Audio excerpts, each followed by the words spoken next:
그래서 간단하게 정리를 하면요. 제가 지금은 탈출을 하지만 저는 또 할 겁니다. 왜냐하면 이게 얼마짜리 경험인데요. 전 다시 도전을 할 거고요. 그리고 저는 필수제로서 어떤 부동산을 절대로 부정하거나 폄하하는 게 아니라는 점. 네, 여보세요? 저기 혹시 요즘에 혹시 분위기가 어떤지 해서요. 3억선. 제가 이제 그 소유권이 넘은 2년이 되는 시기가 저한테는 9월이라서 네, 그래서 한번 탑층이면 그래도 한 2억 9천에는 나갈 수 있을까요? 네네, 감사합니다. 센터 이용하시는 대표님께서 붕어빵을 하나 주셨습니다. 여러분들 붕어빵 뭐 드세요? 저는 개인적으로 슈크림이랑 팥 있으면 저는 팥 먹거든요.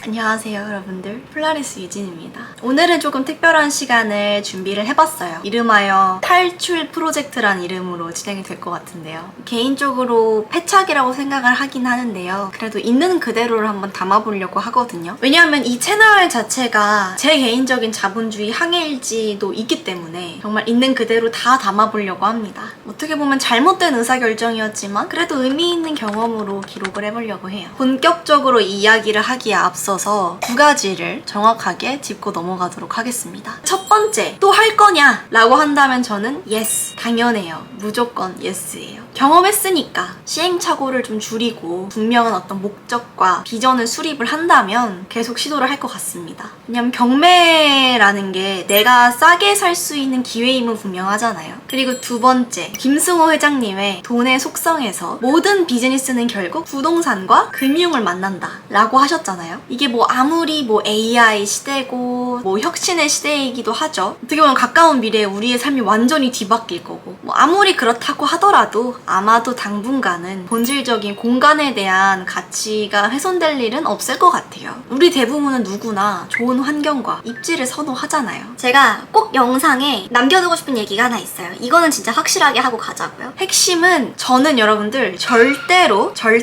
자산 3대장 중 하나로 부동산을 절대로 부정하지 않아요. 절대로. 왜냐하면 우리의 거주 공간이자 또 삶의 일부분이잖아요. 그러니까 말 그대로 제 영상에 너무 많이 남겨져 있지만 필수제입니다. 거기에다가 우리는 인구 규모에 비해 택지 면적이 너무 좁죠. 이걸 부인할 수는 없잖아요. 그래서 간단하게 정리를 하면요. 제가 지금은 탈출을 하지만 저는 또 할 겁니다. 왜냐하면 이게 얼마짜리 경험인데요. 전 다시 도전을 할 거고요. 그리고 저는 필수제로서 부동산을 절대로 부정하거나 폄하하는 게 아니라는 점 분명하게 남겨두고 시작해보도록 하겠습니다. 알고 있는 분도 계실 거예요. 제가 23년도에 경매를 도전을 해서 대전에서 9평 84 아파트를 낙찰을 받고 이제 투자를 하고 있었단 말이에요. 근데 이제 그게 한 2년 정도가 지나고 있는 시점이 다가오고 있어서 경매 처음 하는 도전에 관련된 영상을 제가 제 채널에 못 담았잖아요. 그래서 이제 엑시트하는 과정은 이렇게 제 영상에 다 담아보려고 합니다. 그래서 오랜만에 부동산 사장님한테 한번 전화를 해보려고 해요. 통화 중이라고 하네요. 이따가 다시 전화해볼게요. 제가 요즘에 하고 싶은 펌이 있거든요. 굵은 요런 펌, 이런 펌, 이런 거를 하고 싶은데 잘 어울릴지 모르겠어요. 제가 펌을 안 한 지 진짜 오래돼가지고. 그리고 이제 저한테 뷰티 디바이스 쓰고 있는 거 있냐. 전화 왔어. 네, 여보세요? 네네네. 저기 혹시 요즘에 혹시 분위기가 어떤지 해서요. 3억선. 그냥 제가 소유자인데 매도를 조금 생각을 하고 있어가지고 아직은 남았어요. 12월이긴 한데 제가 이제 그 소유권이 넘은 2년이 되는 시기가 저한테는 9월이라서 네, 그래서 한번 알아볼까 하다가 네네. 탑층이면 그래도 한 2억 9천에는 나갈 수 있을까요? 그래요? 실거래가 그래도 찍히기는 계속 하더라고요. 그러면 이게 지금 제가 월세가 12월 까지로 알고 있었는데 그러면 이제 그분들한테 언제쯤 제가 전달을 해놔야 될까요? 그러면 약간 슬슬 얘기할 준비는 하고 있어야겠네요. 네네, 감사합니다. 걱정했던 것보다는 생각하고 있는 선에서 잘 매도를 할 수 있을 것 같아서 다행이긴 한데 금매가 어느 정도 많이 빠졌다고 하긴 하더라고요. 탑층 같은 경우는 조금 걱정을 안 해도 될 것 같다라고 하셔서 일단 다행이다라고 생각은 하고 있어요. 제가 이거는 정리해둔 게 있어서 정리해둔 것들을 좀 보면서 같이 공유를 해드릴게요. 첫 번째 엔트리 예산 6천만 원 정도였고 경락잔금 대출을 2억 2천만 원을 받았습니다. 낙찰가 같은 경우는 제가 추후에 공개를 다 할 거예요. 취득세는 비과세가 적용이 돼서 따로 비용이 나가진 않았고요. 각종 경비, 뭐 교통비, 그리고 제가 약간의 수리를 했어요. 도배나 제 화장실 수리 이런 것들이 있었는데 그걸 대략 140만 원 정도의 비용이 발생했고요. 그리고 제가 이제 월세 세팅을 했었는데 중간에 이제 화장실에서 누수가 발생을 해서 공사 비용이 들었거든요. 그게 230만 원 정도 비용이 들었고요. 그리고 이제 제가 낙찰을 받고 잔금 납부를 하고 나서 명도가 완료되기까지 10월, 11월, 12월 3, 4달 정도의 이자 비용이 또 있습니다. 한 360만 원 정도. 그 다음에 저는 월세 계약을 했기 때문에 중개비를 30만 원. 그래서 총 비용은 760만 원이 발생을 했어요. 근데 뭐 예를 들어서 이자 초과 기간까지 고려하면 한 대략 900만 원으로 생각하시면 됩니다. 이것저것 다 더하게 되면 총 들어간 비용은 6,450만 원이었습니다. 근데 제가 월세 세팅을 했다고 말씀드렸잖아요. 저는 2,000에 90 월세 세팅을 했었었는데 보증금 금액까지 제외를 하게 되면 최종 투입 예산은 4,450만 원이었습니다. 자, 근데 여기서 잠깐 제가 2023년도에 경매를 했었는데 그때 당시에 2023년도 비트코인의 가격은 상반기에 이제 2천만 원으로 출발해서 제가 이제 경매에 도전할 시기 때쯤은 한 4천만 원 정도에 도달한 상황이었습니다. 그럼 대략 한 제가 들어간 금액으로 비교하면 한 1.5 BTC 정도의 금액이었던 거죠. 진짜 1000번 양보해도 사실상 1.5도 아니고 그냥 1 BTC라고 할게요. 사실상 그 1 BTC의 기회비용, 네, 그 선택의 비용, 그쵸?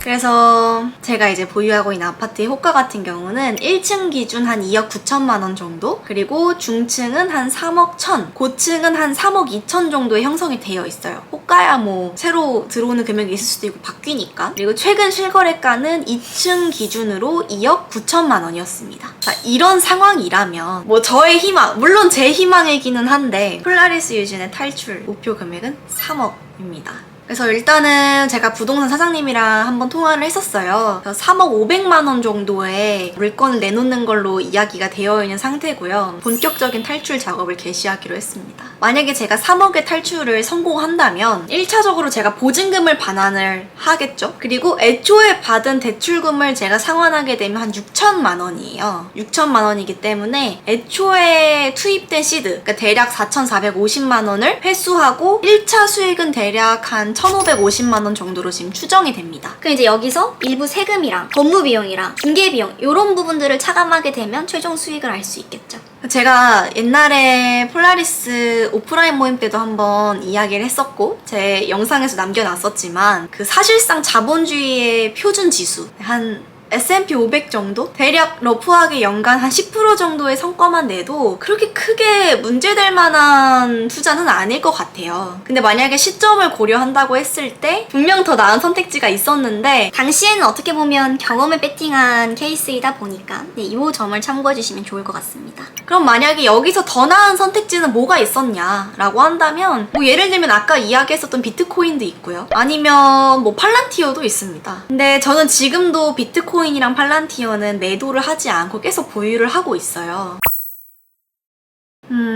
근데 만약 여러분들 제가 30대였다면 분명 이런 선택은 제가 절대 하지 않았을 거예요. 20대이기 때문에 선택한 케이스다라고 봐주세요. 제가 나름은 자본주의를 공부하고 정리한 세계관은 화폐는 이론의 영역이고 자산은 경험의 영역이다, 이렇게 정리를 했었거든요. 그러니까 어떻게 보면 이 결론에 기초한 판단이었습니다. 제가 그 당시에 했던 선택은. 왜냐하면 자산이라는 거는 경험의 영역이니까 아는 것과 해본 건 완전히 다르죠. 이게 긴 시계열로 봤을 때는 좋은 성과라고 할 수는 없어요. 하지만 이런 경매 활동을 통해서 부동산을 취득하는 과정, 그리고 대출 프로세스를 경험해보고 무엇보다 명도라는 그 경매의 어떤 특이한 그런 시스템을 경험해보고 집 수리도 해보고 월세 세팅도 해보고 이런 부분은 진짜 쉽게 겪을 수 없는 전 소중한 경험이었다고 생각을 해요. 그래서 그렇게 생각을 하기 때문에 그 점에 나름 방점을 둔다면 무엇이 이익이고 무엇이 판단 미스였는지는 그렇게 규정하는 건 약간 앞으로의 긴 저의 이제 투자 여정으로 본다면 지금을 단정 짓기는 좀 어렵다는 결론을 내릴 수 있을 것 같아요. 하지만 여러분들한테 꼭 전달해드리고 싶은 내용은요. 실거주를 위한 부동산 취득은